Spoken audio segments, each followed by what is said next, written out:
Muy buenas, ¿qué pasa, cosmonautas? ¿Todo bien? ¿Todo de booty? Espero que sí. Ya tocaba un vídeo con unas reseñitas guapas, en este caso con lo mejor del trimestre. De todo lo que he leído estos últimos 3 meses, te selecciono lo mejor. Los 6 mejores títulos. Mucho nacional, aviso, pero se nos cuelan también una cosita de manga y otra de superhéroes. Así que si yo fuera tú, me quedaba aquí hasta el final, porque tengo calidad a porrillo. Por cierto, yo soy David García y esto es Cosmic Comics.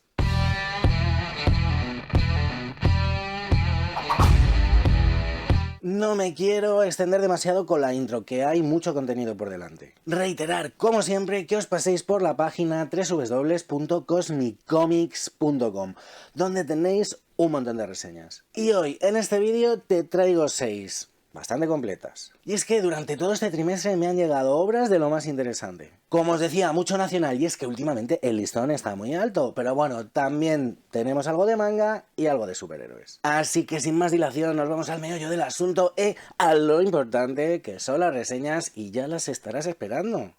¡Vamos al lío! No me suele gustar a estas reseñas de lo mejor del trimestre obras que no están terminadas, pero con el chico que me gusta no es un chico, de Sumiko Arai, tengo que hacer una excepción. Y es que sin duda estos 2 tomos han sido una de mis mejores lecturas del trimestre. El Yuri Verde, como ya se le conoce popularmente, está seduciendo a todo aquel que se introduce entre sus páginas. Una obra entre el shoujo y el yuri en el que vamos a ver cómo 2 personas totalmente distintas conectan. Ternura, buen humor, calorcito al cocoro y una factura impecable. Todo lo que podemos exigirle a un manga de estas características. Publicado originalmente en Japón por Kadokawa Shoten, es aquí Panini quien lo ha traído en este formato B5 de 184 páginas que sale por 12,95 € cada tomo. Hacía tiempo que tenía un poquito olvidado el manga, y la verdad es que esta obra es una de esas que te hacen reconciliarte con la humanidad. El Yuri Verde nos habla de un par de chicas que se sientan juntas en el instituto, pero que apenas se conocen.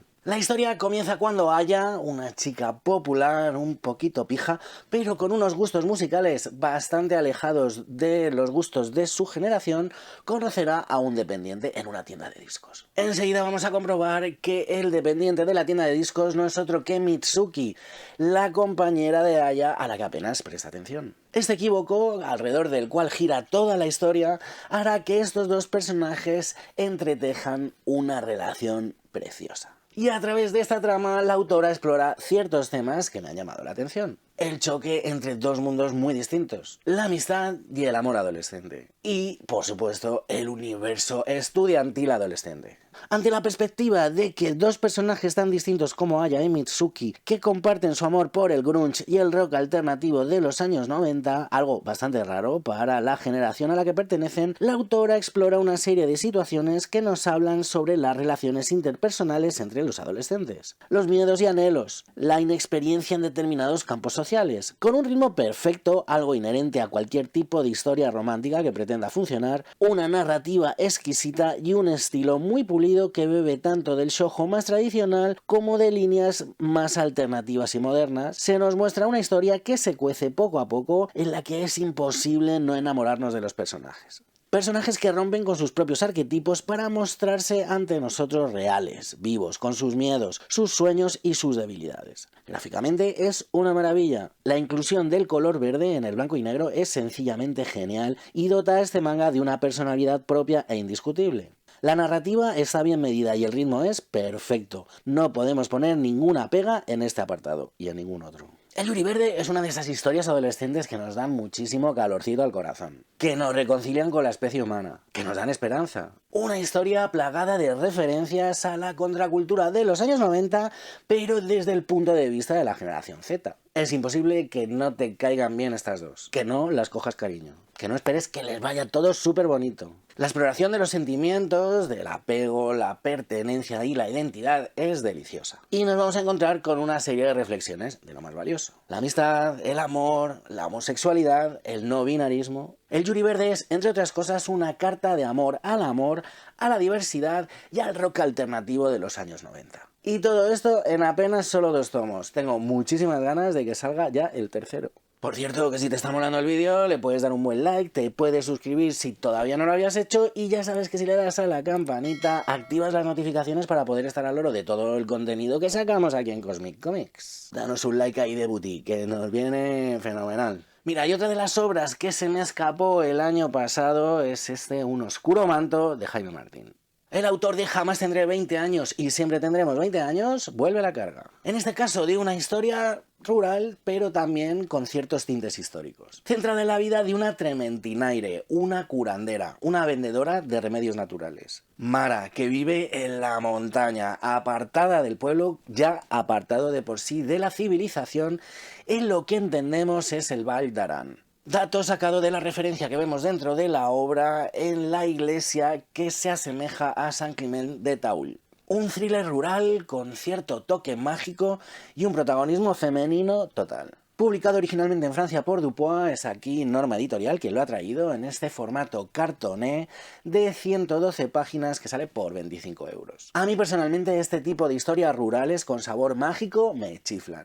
La ambientación y las atmósferas propuestas por el autor nos llevan exactamente a ese punto al que nos quiere llevar la historia. El guión está cuidadísimo, arrojando poco a poco ciertas pistas que nos van dando una idea de lo que está ocurriendo. Surgen ideas sobre el papel de la mujer a inicios del siglo XX y sobre la vida rural en esa época. Sobre la calidad de vida, la enfermedad, la fe y la superstición. Y sí, sobre la codicia de algunas personas y la necesidad de sentirnos mejores que los que son diferentes. De ahí creo que el autor hila muy fino. Refleja tanto aspectos positivos del ser humano como otros negativos. El mundo de lo femenino frente a lo masculino. Todo ambientado en ese momento rural, casi salvaje, que viven nuestros protagonistas. El conocimiento transmitido boca a boca, la medicina natural, el papel de la mujer hace apenas un siglo, la importancia de la diferencia, todo plasmado, sobre todo en Mara, la protagonista. Esta trementinaire que vive en el monte y que baja de pueblo en pueblo con sus remedios naturales y sus conocimientos como curandera. Una protagonista que tiene un secreto. Una protagonista a la que la vida dará un vuelco cuando una desconocida aparezca en su puerta. Una desconocida a la que acoge en su hogar, a la que literalmente hace parte de su familia. En el intento de conservar sus conocimientos y sus tierras ante un mundo inevitablemente en cambio. Acoge a esta misteriosa mujer de pelo rojo que también guarda sus secretos. A partir de estos personajes, el autor nos lanza una serie de reflexiones inscritas en piedra sobre el momento que con tanto tino sabe retratar. Ese papel relegado de la mujer, secundario, impuesto desde lo masculino y que aún hoy perdura y reverbera en la sociedad tan moderna en la que vivimos. Y es que la forma que tiene Jaime de explorar estos conceptos es magistral. Reflexiones vitales que vienen de lo que suponemos una documentación extrema, plasmadas perfectamente a través de las protagonistas y las secundarias. Porque esta es una obra con un protagonismo eminentemente femenino. Una historia en la que realidad y ficción se mezclan de forma sutil para dar como resultado una metáfora que nos habla a la cara, que nos arroja una serie de datos que harán que nos planteamos ciertas cosas. Más allá de las virtudes técnicas de esta historia tanto a nivel gráfico como literario, que las tiene, la precisión narrativa y el uso del color, más allá de lo bien escrito que pueda estar el guión, lo que más me llama la atención de esta historia es su capacidad para generarme cosicas dentro. Para transmitirme ideas, sensaciones y sentimientos. En este caso, Un oscuro manto pasa el corte con sobresaliente. Y es que además del excelente uso de herramientas tanto narrativas como gráficas, el autor consigue provocar en mí un montón de ideas distintas. De generar sensaciones y sentimientos de lo más diverso. Rabia, impotencia, alegría, cariño, melancolía, sorpresa, miedo. Una paleta sentimental de lo más compleja. Y una historia que no me cansaré de repetir refleja perfectamente el papel de la mujer en esa Cataluña rural y fronteriza de principios del siglo pasado.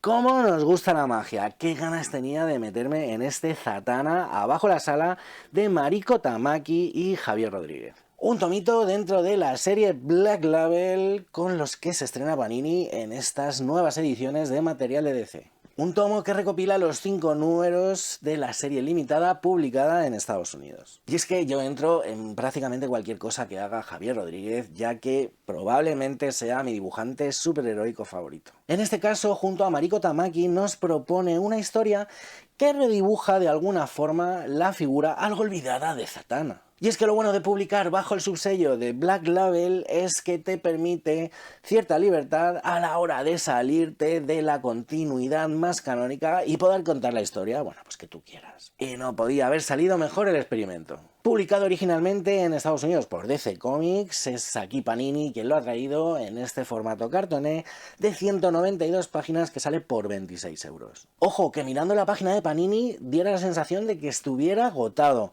pero bueno, seguramente queden copias en las librerías y no sería raro que lo reeditaran. En todo caso, a mí me ha gustado muchísimo. Sin ser yo un experto en Zatanna, que además la hemos visto más en series corales que en series propias, bueno, creo que esta historia redefine perfectamente al personaje. Los autores nos proponen una Zatanna que se ha alejado de la figura de su padre, que no practica la magia y que se dedica a dar un espectáculo de ilusionismo en Las Vegas. Un espectáculo gratuito que incluye un cupón al parque acuático y que no suele llenar. Pero las cosas se complicarán cuando un demonio asalte el teatro en mitad de uno de los espectáculos de Zatanna.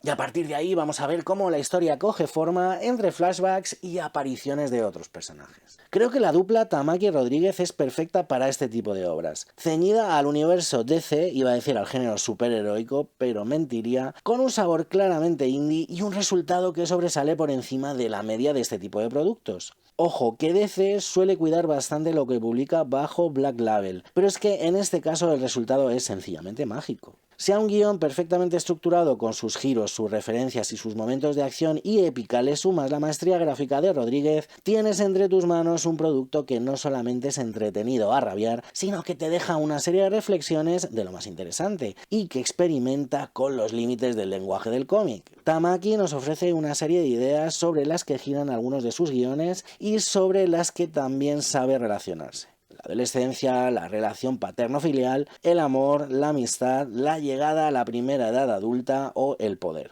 Ideas perfectamente mostradas que revolotean a través de unos diálogos brillantes con cierto sentido del humor. El retrato del personaje es total. Tenemos ante nosotros una Zatanna perfectamente fotografiada, con un pasado, un presente y un futuro. Los personajes secundarios, algunos con bagajes de varias décadas, aportan lo necesario y fluyen por la trama con naturalidad. Pero sin desmerecer en absoluto las virtudes del trabajo de Tamaki en esta obra, si algo sobresale es el trabajo de Rodríguez. Su narrativa pulcra, limpia y sencilla en algunos casos, mezclada con composiciones imposibles y juegos que llevan hasta su límite el lenguaje del cómic. Por medio de una serie de recursos que ya domina, aporta una voz a la forma de contar la historia que ningún otro dibujante podría aportar. Como viene siendo habitual, el trabajo de color es también sobresaliente. Creador de ambientes en algunos momentos, definitorio, llamativo y en conjunción de los propios juegos narrativos que nos propone, con su línea clara y ese acabado sencillo, pero al mismo tiempo perfecto. No es la primera vez que Tamaki y Rodríguez trabajan juntos, pero sí es la primera vez que lo hacen en una obra de esta envergadura. Ojalá vuelvan a repetir muchas veces, porque la verdad, la sintonía entre lo literario y lo gráfico es brutal. Han sido capaces de redefinir un personaje al que no le venía nada mal un lavado de cara. Un personaje hipersexualizado desde su concepción, pero que Rodríguez consigue presentar con mucha elegancia. Sexy, sí, pero de un modo que no la denigra ni denigra a todo su género. Tanto Tamaki como sobre todo Rodríguez son capaces de mostrarnos al personaje, ya sea en chándal o con su característico traje con la chistera y las mallas de rejilla. Tamaki y Rodríguez nos traen una historia llena de misterio sobrenatural, de magia y de evolución personal. Una historia que sin duda se ha colado entre lo mejor del trimestre. Antonio Hitos es para mí uno de los artistas más importantes del panorama nacional. Un tipo al que le encanta mezclar la física con la metafísica, lo abstracto y lo concreto, lo profundo y lo cotidiano. Antonio vuelve a la carga con este Tensión de rotura. Un título que nos lleva por una historia de lectura ágil y fluida, pero que esconde un montón de ideas y de reflexiones. Un título que hace una conexión directa entre el propio concepto físico de la tensión de rotura con los límites del aguante del alma humana. Porque eso es precisamente a lo que le gusta jugar a Antonio. Publicado originalmente aquí en España por Aristas Martínez en este formato cartoné de 128 páginas que sale por 21,90 €. Las historias de Antonio fluyen de una forma lineal y sencilla, como si de un videojuego en 2D se tratara. En este caso coge un personaje que podríamos ser cualquiera, sin rostro, y lo lleva hasta su límite, hasta su extremo, hasta su tensión de rotura. Un personaje llevado al límite que resurge con más fuerza y más templanza. Un personaje que se refugia bajo la ciudad, en el alcantarillado, para crear con sus propios recuerdos una especie de hogar. Un personaje que construye su propia memoria. Quizás los argumentos de las historias de Antonio parezcan sencillos, pero como veis se esconden detrás toda una serie de ideas de lo más profundo. A través de este viaje en 2 dimensiones vamos a transitar por una serie de paisajes urbanos de lo más apocalíptico. ¿Acaso no es un reflejo de nuestro propio mundo? A través de conceptos físicos, Antonio nos lanza una serie de pensamientos elaborados. Fotones que transmiten luz e información, recuerdos en forma de bucles, análisis del paso del tiempo, crítica social ácida y mordaz, humor y poética, todo de la mano. Todo a través de esos escenarios plagados de referencias artísticas y filosóficas. El logos transformado en arte, arte con mayúsculas, porque Antonio juega en una liga mayor. Una liga en la que sus referentes tienen el peso de los Chillidas, los Tapies o los grafiteros de Barcelona. Más allá de su completo dominio del lenguaje del cómic, algo de lo que ya hemos hablado con anterioridad, hay aquí en este tensión de rotura un paso al frente hacia la vanguardia. La composición de las imágenes, la forma de utilizar estructuras arquitectónicas, manchas de color y desechos de pruebas de otros artistas funciona tanto a nivel narrativo como estético. Aunar ese interés argumental en cuanto a los temas expuestos, sumado a la narrativa sintética y pura, más la experimentación estética de su propuesta, es algo que no vemos todos los días en el mundo del cómic. El viaje a través de esta tensión de rotura es un viaje por los sentidos, pero sobre todo por las ideas. La soledad se impone en un personaje que busca resarcirse de su lugar en un sistema cruel y caduco. La búsqueda de la permanencia en la memoria a través del recuerdo, de los recuerdos. El inconformismo sociológico. El corte de mangas existencial. Todo ello a través de una línea clara que en este caso se vuelve algo más difusa a través de las manchas de tinta, las texturas y un acabado distinto que sugiere una evolución de estilo respecto a sus obras anteriores. Los tebeos de Antonio dan para pensar un buen rato sobre nuestra posición en el mundo, en el continuo espacio-tiempo, en el paisaje urbano como entorno frente a la naturaleza, en el uso voraz e irracional de la maquinaria capitalista contra el ser humano y contra el propio planeta. Antonio es capaz de aglutinar las viñetas a través de una serie de herramientas de lo más amplio, una serie de recursos que usa sin ningún tipo de vergüenza. Capaz de hacernos ver la poética que hay detrás de la física, el universo y el ser humano, las partículas y la mente. Es capaz de crear un contraste de claroscuros con conceptos totalmente distintos. Y todo ello con el hilo conductor de la crítica y la reflexión. Yo creo que por eso es uno de los artistas más interesantes de todo el panorama nacional. Tras el éxito que supuso su Primavera para Madrid, todos ansiábamos el regreso de Magius. Y en este caso, el regreso no podría haber sido más brutal. En este caso, Magius nos ofrece una historia sobre el nacimiento del black metal, su inner circle y de los personajes que rodearon a dicho nacimiento. Magius vuelve a dar en el clavo. Usando el mismo método de trabajo en el que mezcla lo documental con la caricatura, nos trae una historia brutal. Una historia radical. Una edición cuidadísima en la que junto a Outsider crean este artefacto que funciona perfectamente tanto en lo formal como en lo creativo. Desde el material de la portada y la contraportada hasta el color negro de sus hojas, una elección fenomenal. Toda una imagen del contenido que nos quieren mostrar. Publicado por Outsider Comics en este formato cartoné de 220 páginas que sale por 25 euros. Si algo suelen cuidar tanto el autor como la editorial es el concepto de objeto artístico. Si en Primavera para Madrid apostaron por ese papel de color dorado y las cintas negras, en este caso no iba a ser distinto. La rugosidad del material de la portada y la contraportada imitando al cuero. El papel de fondo negro y las viñetas en blanco y negro. Toda la iconografía vinculada al propio tema. El estilo del dibujante en una caricatura que contrasta totalmente con lo que nos están contando. Porque se trata de una historia muy bestia. Una historia que nos cuenta los avatares de los principales protagonistas del nacimiento del black metal noruego. Un estilo enmarcado dentro del metal más extremo con unas vidas igualmente extremas. Tomando como referencia los trabajos, por ejemplo, de Venom, un grupo de chavales noruegos quisieron desligarse del death metal y crear un estilo propio. Un estilo más chungo, menos trabajado, más salvaje. Y lo dieron todo, en algunos casos sus vidas, por la autenticidad de dicho movimiento. Algo que a través de un trabajo excepcional de documentación se ve perfectamente reflejado en este cómic. Siempre he dicho que el black metal es al death metal lo que el punk es al rock. Baterías desaforadas, riffs de guitarras simples y repetitivos, voces guturales rasgadas y agudas, y una inclinación hacia lo pagano, lo satánico, hacia el mal por el mal. Siendo fan yo del metal extremo, nunca he sido especialmente amigo del black metal. Hay que reconocer que toda la puesta en escena resulta estéticamente estimulante. Los cueros, los pinchos, el maquillaje, pero a nivel musical, bajo mi punto de vista, deja mucho que desear. Como también lo hacen sus letras e inclinaciones vitales. Pero hablemos del cómic, que es a lo que hemos venido. A través de sus páginas, Magius nos presenta una serie de personajes que en su Noruega natal buscan la autenticidad de un nuevo estilo por el que algunos darán su propia vida. Y lo hace, como siempre, tras un trabajo de documentación exhaustivo hasta llegar a niveles periodísticos, como ya hizo en Primavera para Madrid. En este caso, la caricaturización de los personajes es aún más acusada. Una caricaturización que llevará a mostrar a los personajes como niños. Y es que estos personajes eran muy jóvenes cuando iniciaron sus tropelías, jóvenes pero no tanto como nos lo muestra Magius. Una herramienta que utiliza para crear un contraste aún mayor entre lo representado y los actos atroces que serán capaces de perpetrar.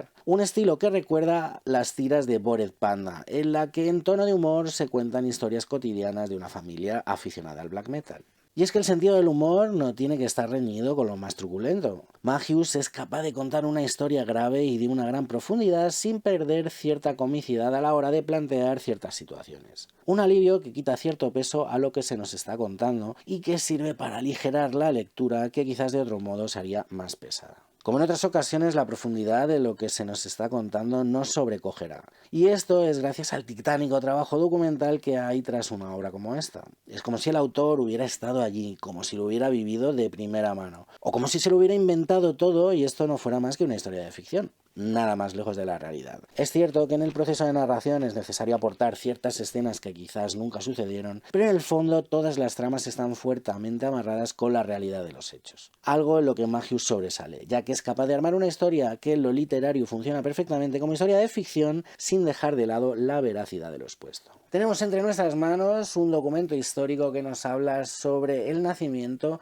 de uno de los movimientos contraculturales más polémicos. Un trabajo que yo recomiendo independientemente de tus inclinaciones musicales. Un trabajo que vas a disfrutar igual hayas escuchado esta historia anteriormente o sea la primera vez que te llega. Magius nos va a introducir en uno de los momentos más oscuros de la música underground. Su regreso, en este caso, no podría haber sido más acertado. Bueno, qué ganas le teníamos a esta segunda entrega de Contrapaso de Teresa Valero, en este caso, Mayores con reparos. Teresa vuelve a la carga tras el éxito de la primera parte con esta segunda parte de 3. Oye, la espera ha merecido la pena. Mantenemos el tono y los personajes, ese rollito noir de investigación periodística. Mantenemos el rigor histórico y la documentación extrema en una historia que engancha desde sus primeras páginas. Es cierto que, aunque se trata de una historia autoconclusiva, vamos a ver cierta continuidad con el libro anterior. Hay ciertas tramas que continúan, pero bueno, la historia principal se abre y se cierra en este tomo. Publicado, entiendo que como la primera parte, en una coproducción entre Francia y España, en Dupuis y en Norma Editorial, en este formato cartoné de 196 páginas que sale por 29,50 €. Lo primero que nos va a llamar la atención es la evolución de Teresa como autora. En este caso nos vamos a encontrar con una trama algo más compleja, quizás demasiado compleja, pero que gira alrededor de los mismos tropos que la primera parte. La autora nos ofrece un retrato fiel y realista de la posguerra aquí en España. Un momento de apertura desde el régimen de Franco hacia el mundo. La entrada de España en la ONU y el acercamiento a Hollywood a través del cine, serán uno de los temas con los que Teresa nos va a contar esta historia. Una historia que mantiene ese sabor de thriller periodístico. Una historia que sienta sus bases en la investigación de sus dos protagonistas. En este caso repiten León y Emilio. Una fotografía precisa de la sociedad madrileña y por ende de la sociedad española. Una obra necesaria para mantener la memoria viva en unos tiempos, los actuales, en los que las sombras del fascismo amenazan por todo el mundo. El empeño y la meticulosidad de Teresa a la hora de mostrarnos la realidad de aquel momento es abrumadora. Vamos a ver una infinidad de detalles tanto en las arquitecturas y escenas callejeras como en sus personajes, sus vestuarios, el mobiliario dentro de los edificios. Un contraste brutal y calculado entre las más altas esferas a las condiciones de vida más precarias. Desde la sala de proyecciones privada del caudillo a las cuevas en las que malvive el lumpen proletario. Y es que Contrapaso, ya desde su primer libro, tiene una clara vocación social, de denuncia social. En esta segunda parte quizás más acusada, una vocación de denuncia que se respira prácticamente en cada viñeta. Gráficamente es una maravilla, un dibujo suelto, expresivo, influido por la BD más clásica sí, pero con una voz personal. Una vez más tenemos que rendirnos ante la capacidad de la documentación de la autora para representar con todo detalle hasta la más mínima mota de polvo del paisaje de aquel momento. Tenemos además una carta de amor al cine más social precisamente. Una historia que nos habla de la censura, de cómo se impone desde las instituciones, de arriba a abajo. Una vez más incide también en el papel de la mujer en esa época y cómo podemos extrapolarlo a nuestros tiempos. Pero también lo hace con la homosexualidad, entendida como tal entonces, pero que hoy forma parte de toda la lucha del colectivo LGTBIAQ+. También tiene sus propias referencias metalingüísticas, que en este caso me dejo en el tintero para que las descubras con su lectura. Teresa vuelve a la carga con una obra potentísima. Un whodunit de manual en el que entremezcla la investigación periodística con la crítica social más afilada. Una tradición más que explotada en el nacimiento de la novela negra y que Teresa lleva perfectamente hacia su terreno. El tratamiento de los personajes es brutal. Sus relaciones, su evolución, sus miserias, sus alegrías. Un estudio completo y complejo de personalidades totalmente alejado de arquetipos o clichés. Los diálogos también son brillantes. Hay frases lapidarias, memorables. Y un uso del lenguaje muy bien adaptado a cada personaje y perfectamente enmarcado en el periodo histórico que nos quieren retratar. Una delicia, como lo fue la primera parte. Y no me cansaré de decirlo, una obra muy necesaria. Se ha escrito mucho sobre la guerra civil, pero no tanto sobre la posguerra. Sobre estos años en concreto. Sobre esa supuesta apertura de España al mundo, una España que se seguía fundamentando en una dictadura genocida. ¡Qué maravilla este Contrapaso mayores con reparos! Me muero de ganas de tener entre mis manos la tercera entrega. Bueno, ya veis la calidad y la diversidad de las obras que he traído, muchas de ellas, como he avisado al principio, de factura nacional. Una maravilla. Y como el vídeo está saliendo un poquito más largo de lo normal, pues nada, que aquí me despido. Así que como siempre, ya sabéis, leed muchos cómics e intentad ser felices. Y visitad la página web